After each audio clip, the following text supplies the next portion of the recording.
Hello students, आज की इस वीडियो में डिस्कस करेंगे कि यूपी पॉलिटेक्निक में हॉस्टल कैसे मिलता है, किन स्टूडेंट्स को हॉस्टल दिया जाता है, हॉस्टल देने की क्या कंडीशंस होती हैं जिसके माध्यम से हॉस्टल मिलता है। ऐसा तो नहीं होता है कि सभी को हॉस्टल दे दिया जाएगा, क्योंकि फर्स्ट ईयर में जो है सभी स्टूडेंट नए नए जाते हैं तो उन्हें इतना रूम पर रहने की हैबिट्स यानी कि एंड खाना बनाने की हैबिट्स नहीं होती है, तो इसलिए सभी स्टूडेंट ज़्यादातर हॉस्टल की ओर ही जाते हैं। तो सबको तो नहीं मिल पाता है क्योंकि उसमें एक लिमिटेड सीट रहती हैं।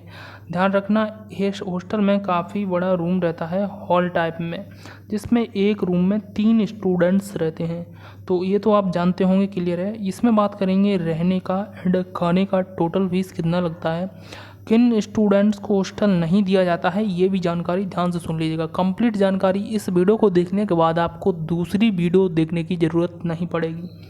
तो चलिए वीडियो को स्टार्ट करते हैं। यूपी पॉलिटेक्निक स्टूडेंट चैनल को कर लीजिए सब्सक्राइब, क्योंकि इस पर आपको हेल्प की जाएगी काफ़ी अच्छे माध्यम से, क्योंकि इस पर क्लासेस एंड जानकारी सभी चीज़ें इस पर दी जाएंगी। PDF बुक का फ्री मिलेगा आपको एंड फ्री क्लासेस मिलेंगी। डेफिनेटली आप एग्ज़ाम्स में अच्छा प्रदर्शन कर पाएंगे। आपको अभी अधूरी जानकारी है, इसलिए कंप्लीट जानकारी एडमिशन तक जुड़े रहेगा चैनल पर। कमेंट का रिप्लाई हम डेफिनेटली देते हैं, तो कमेंट करके कोई भी क्वेश्चन पूछ सकते हैं। सबसे पहले बात आती है स्टेप नंबर 1। स्टेप नंबर 1 में आपका कॉलेज डिस्टेंस देखा जाता है, यानी कि आप मान लीजिए आपका ये कॉलेज है, ठीक है, ये कॉलेज है एंड आपका ये घर है, यहाँ पे ये घर है, तो इससे यहाँ की डिस्टेंस कितना है। देखिए, हॉस्टल में सभी स्टूडेंट को ये डिपेंड करता है हॉस्टल देने पर, जो कॉलेज की तरफ से दिया जाता है कि आपकी डिस्टेंस कितनी है। हो सकता है इनसे दूरी का एक और ये स्टूडेंट्स हो, वो वहाँ पे पहुँच गया एंड एक और स्टूडेंट है। 3 स्टूडेंट का एग्जाम्पल लेते हैं, फिर आपको समझ में आ जाएगा, ठीक है। यहाँ पे ध्यान से देखिएगा, यहाँ पे एक स्टूडेंट ये पहुँच गया, तो सबसे पहले हॉस्टल किसको दिया जाएगा, सबसे पहले हॉस्टल इस स्टूडेंट को दिया जाएगा, उसके बाद इस वाले को, अब ये क्या फंडा है ये भी समझ लीजिएगा।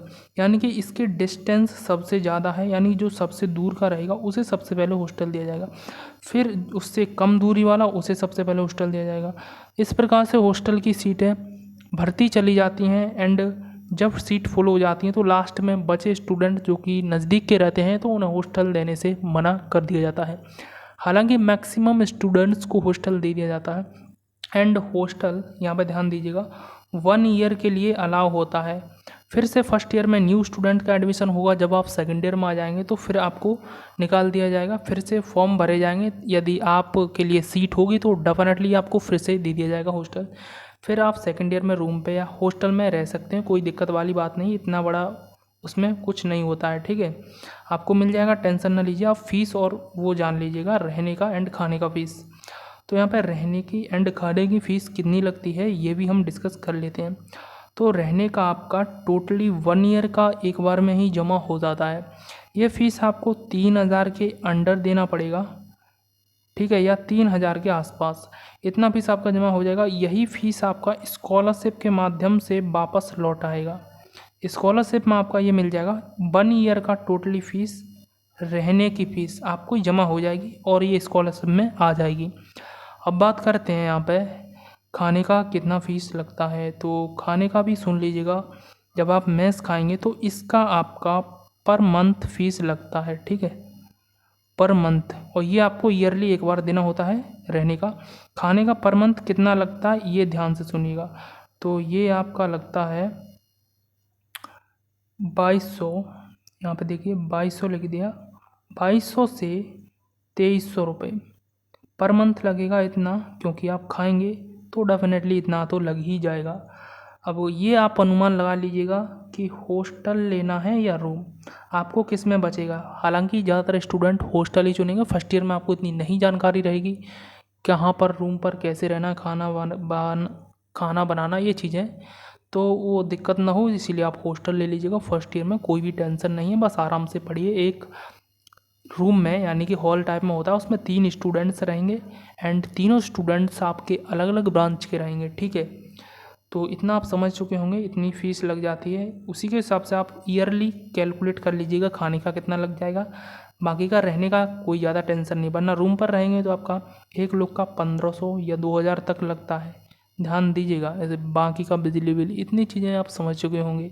अब नेक्स्ट एंड लास्ट जानकारी है, किन लोगों को हॉस्टल नहीं मिलता है। तो जो स्टूडेंट ज़्यादातर नज़दीक के रहते हैं तो उन स्टूडेंट्स के लिए हॉस्टल नहीं मिलता है, यानी कि उनको अलाउ नहीं होता है। जो कि कॉलेज के लोकल एरिया उसी के आसपास के होते हैं, यानी ज़्यादातर स्टूडेंट दूर दूर से आएंगे कॉलेज में, तो सबसे पहला डेफिनेटली उनको ही हॉस्टल दे दिया जाएगा, जिससे कि सीटें भर जाती हैं। अगर खाली रहती हैं तो उनको भी दे दिया जाएगा जो नज़दीक के हैं, अर्थात सीटें भर जाती हैं तब उन लोगों को हॉस्टल नहीं मिलेगा। एंड हॉस्टल दूरी के चक्कर में आप ज़्यादा दूर भी कॉलेज ना भरिए, यदि वो टॉप में एंड अच्छा कॉलेज ना हो। देखिए, हर एक टॉप कॉलेज अच्छा कॉलेज नहीं होता है, ये कन्फर्म जानकारी मैं आपको बता रहा हूँ। इस बात को हल्के में मत लीजिएगा, ये लाइन मैंने काफ़ी सोच समझ कर कही है एंड एक्सपीरियंस के हिसाब से। हर एक टॉप कॉलेज अच्छा कॉलेज नहीं होता है, इसीलिए जिसमें एडमिशन ले रहे हैं उसके बारे में जानकारी एंड वहाँ पर जाकर भी आप देख सकते हैं। आई होप आपको जानकारी पसंद आई होगी, तो मिलेंगे आपसे नेक्स्ट वीडियो में। तब तक के लिए tata bye bye, take care.